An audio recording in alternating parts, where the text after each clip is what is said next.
जय गायत्री माता। श्रीमद् भागवत पुराण 13वां अध्याय स्कंद 4 ध्रुव वंश का वर्णन और राजा अंग का चरित्र। श्री सूत जी कहते हैं कि सोनक जी श्री मैत्रेय जी मुनि के मुख से ध्रुव के विष्णु पद पर आरूढ़ होने का वृतांत सुनकर विदुर जी के हृदय में भगवान विष्णु की भक्ति का उद्रेक हो आया और उन्होंने फिर मैत्रेय जी से प्रश्न करना आरंभ किया। विदुर जी ने पूछा, भगवत परायण मुने, ये प्रचेता कौन थे? किसके पुत्र थे? किसके वंश में प्रसिद्ध थे और इन्होंने कहाँ यज्ञ किया था? भगवान के दर्शन कृतार्थ नारद जी परम भागवत हैं, ऐसा मैं मानता हूँ। उन्होंने 5 रात्र का निर्माण करके श्री हरि की पूजा पद्धति रूप क्रिया योग का उपदेश किया है।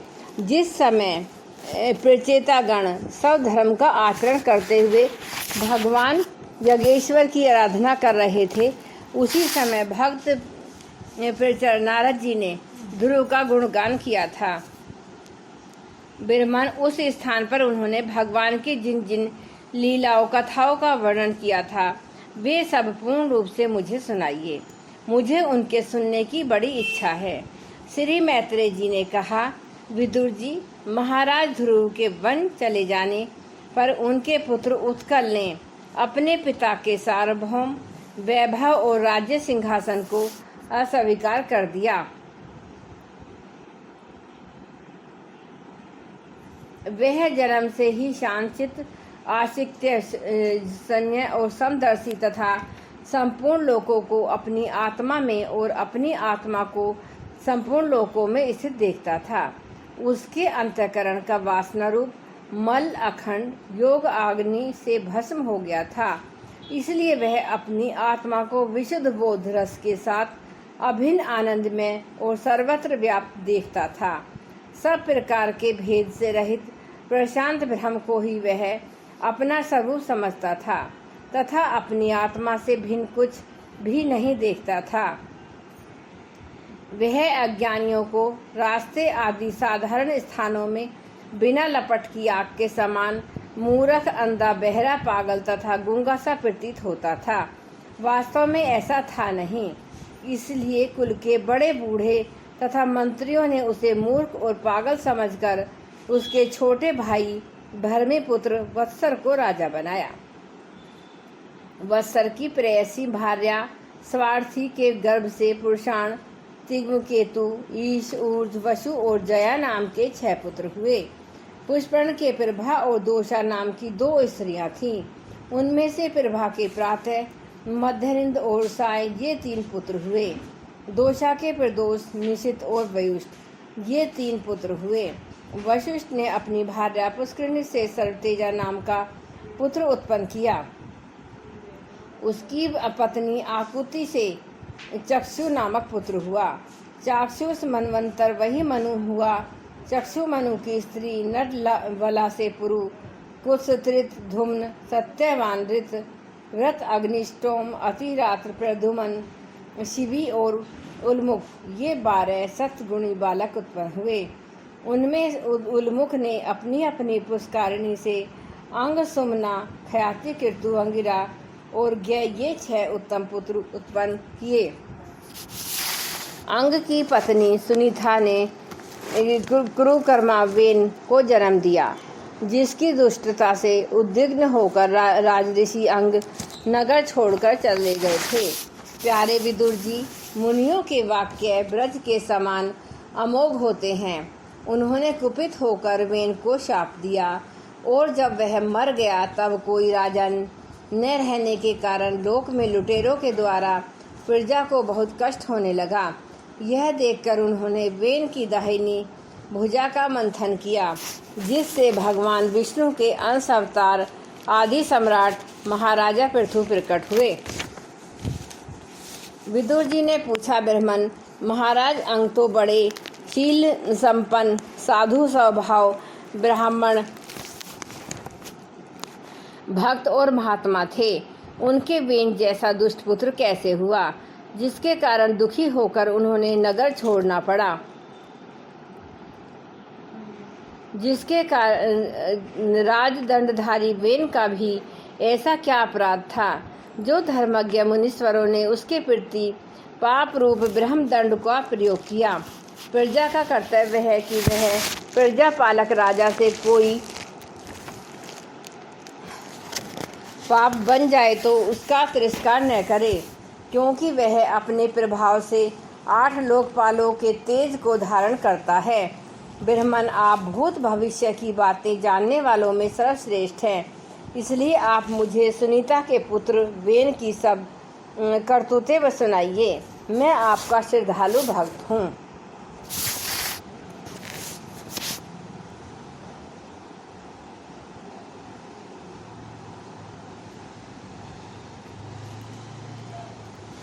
विदुर जी, एक बार राजऋषि अंग ने अश्वमेघ महायज्ञ का अनुष्ठान किया। उसमें वेदचारी ब्राह्मणों के आह्वान करने पर भी देवता लोग अपना भाग लेने नहीं आए। तब ऋत्विजों ने विस्मित होकर यजमान अंग से कहा, राजन, हम आहुतियों के रूप में आपका जो घृत आदि पदार्थ हवन कर रहे हैं उसे देवता लोग स्वीकार नहीं करते। हम जानते हैं कि आपकी होम सामग्री दूषित नहीं है, आपने उसे बड़ी श्रद्धा से जुटाया है तथा वेद मंत्र भी किसी प्रकार बलहीन नहीं हैं, क्योंकि उनका प्रयोग करने वाले ऋत्विक गण याज कोचित सभी नियमों का पूर्णतः पालन करते हैं। हमें ऐसी कोई बात नहीं दिखती कि हम यज्ञ में देवताओं का किंचित भी तिरस्कार हुआ है। फिर भी कर्माध्यय देवता लोग क्यों अपना भाग नहीं ले रहे? श्री मैत्रेय जी कहते हैं, ऋतुजों की बात सुनकर यजमान अंग बहुत उदास हुए। तब उन्होंने याजकों की अनुमति से मौन तोड़कर सदस्यों से पूछा, सदस्यों, देवता लोग आह्वान करने पर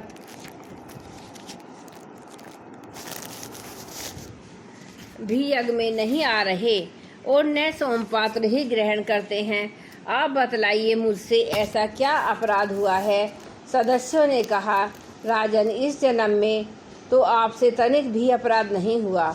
हाँ, पूर्व जन्म का एक अपराध अवश्य है, जिसके कारण आप ऐसे सर्वगुण संपन्न होने पर भी पुत्रहीन हैं। आपका कल्याण हो, इसलिए पहले आप सुपुत्र प्राप्त करने का कोई उपाय कीजिए। यदि आप पुत्र की कामना से यज्ञ करेंगे तो भगवान यज्ञेश्वर आपको अवश्य पुत्र प्रदान करेंगे। जब संतान के लिए साक्षात यज्ञ पुरुष श्री हरि का हवन किया जाएगा, तब देवता लोग स्वयं ही अपना अपना यज्ञ भाग ग्रहण करेंगे। भक्त जिस जिस वस्तु की इच्छा करता है, श्री हरि उसे वही वही पदार्थ देते हैं। उनकी जिस प्रकार आराधना की जाती है, उसी प्रकार उपासक को फल भी मिलता है। इस प्रकार राजा अंग को पुत्र प्राप्ति कराने का निश्चय कर ऋत्विज ने पशु में यज्ञ रूप से रहने वाले श्री विष्णु भगवान के पूजन के लिए पुरोडास नामक चरु समर्पण किया। अग्नि में आहुति डालते ही अग्निकुंड से सोने के हार और शुभ वस्त्रों से विभूषित एक पुरुष प्रकट हुए। वे एक स्वर्ण पात्र में सिद्ध खीर लिए हुए थे। उदार बुद्धि राजा अंग ने याजकों की अनुमति से अपनी अंजलि में वह खीर ले ली और उसे स्वयं सूंघकर प्रसन्नता पूर्वक अपनी पत्नी को दे दिया। पुत्रहीना रानी ने वह पुत्र प्रदायिनी खीर खाकर अपने पति के सहवास से गर्भ धारण किया। उससे यथा समय उसके एक पुत्र हुआ। वह बालक बाल्यावस्था से ही अधर्म के वंश में उत्पन्न हुए अपनी नाना मृत्यु का अनुगामी था। सुनीता मृत्यु की ही पुत्री थी, इसलिए वह भी अधार्मिक ही हुआ। वह दुष्ट बालक धनुष बाण चढ़ाकर वन में जाता और व्याधि के समान बेचारे भोले भाले हरिणों की हत्या करता। उसे देखते ही पुरवासी लोग वेन आया कहकर पुकार उठते। वह ऐसा क्रूर और निर्दयी था कि मैदान में खेलते हुए अपने बराबरी के बालकों को पशुओं की भांति बलात्कार से मार डालता।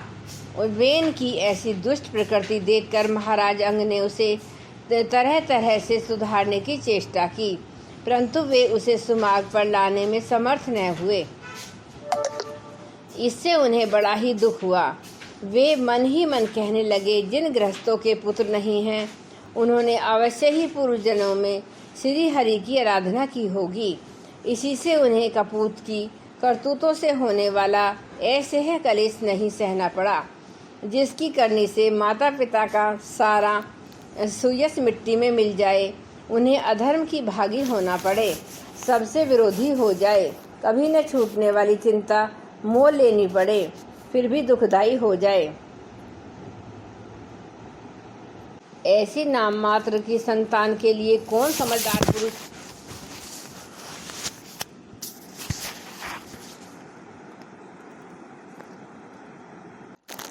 ललचावेगा? वह तो आत्मा के लिए एक प्रकार का मोहमय बंधन ही है। मैं तो सपूत की अपेक्षा कपूत को ही अच्छा समझता हूँ, क्योंकि सपूत को छोड़ने में बड़ा कलेश होता है। वो कपूत घर को नरक बना देता है, इसलिए उससे सहज ही छुटकारा हो जाता है। इस प्रकार सोचते सोचते महाराज अंग को रात में नींद नहीं आई। उनका चित्त गृहस्थी से विरक्त हो गया। वे आधी रात के समय बिछौने से उठे। उस समय वे इनकी माता नींद में बेसुध पड़ी थी। राजा ने सबका मोह छोड़ दिया और उसी समय किसी को भी मालूम न हुआ। इस प्रकार चुपचाप उस महान ऐश्वर्य से भरे राजमहल से निकलकर वन को चल दिए। महाराज विरक्त होकर घर से निकल गए। यह जानकर सभी प्रजानन, पुरोहित, मंत्री और सद्गण आदि अत्यंत शोकाकुल होकर पृथ्वी पर उनकी खोज करने लगे। ठीक वैसे ही जैसे योग का यथार्थ रहस्य न जानने वाले पुरुष अपने हृदय में छिपे हुए भगवान को बाहर खोजते हैं। जब उन्हें अपने स्वामी का कहीं पता न लगा तो वे निराश होकर नगर में यथावत प्रणाम करके उन्होंने आंखों में आंसू भरकर महाराज के न मिलने का वृतांत सुनाया। जय गुरुदेव, जय गायत्री माता।